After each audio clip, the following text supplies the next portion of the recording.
समजतं तर बघा आले ते मंदिरामध्ये. तर आता चालले बघ घरी. दर्शन वगैरे झालं स्वामींचं. तर थोडंसं काम पण होतं ते करायला आले होते, पण काही काम झालं नाही बघा. तर आता चालले घरी. मुलं गेले आहेत शाळेत, मिस्टर गेले आहे कामाला. महादेवाला जाऊन आले आता.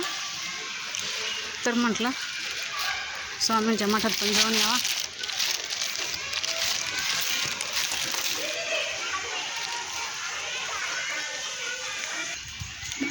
तर आरतीला नव्हते गेले बघा. आज आरतीला नाही झालं जाणं, पण म्हणलं येता येता दर्शन घेऊन यावं स्वामींचं. दर्शन वगैरे घेतलं आणि नशिबाने बघा केंद्रामध्ये स्वामींचा प्रसाद पण भेटला.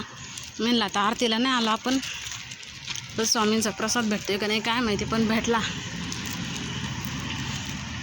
तर खरं सांगू का, स्वामींशिवाय आयुष्यात कोणीच नाही आहे. ज्यांचं कोणी नाही त्यांचे स्वामी असतात बघा. कारण माझ्या आयुष्यात पण जेव्हा स्वामी आले तेव्हा माझ्या आयुष्यात सगळं काही गोष्टी छान होत गेल्या.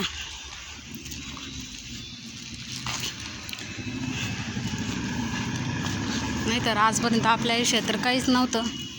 जे काही आहे ते सगळं स्वामीमुळं आहे.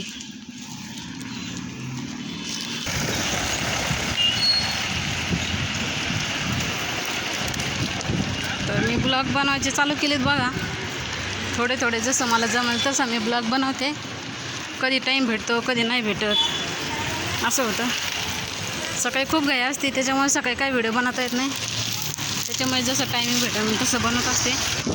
तर आता वाजले आहेत बघा 11.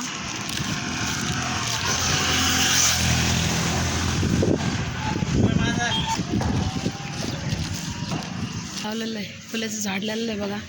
तर मस्त अशी फुलं आलेले आहेत. तर आता आले बघा मी घरी.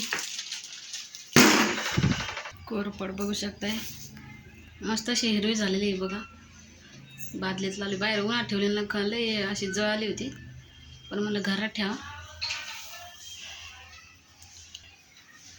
तर आज खूपच गरम होते बघा. पाऊस यायला बसलाय, आभाळ पण आहे.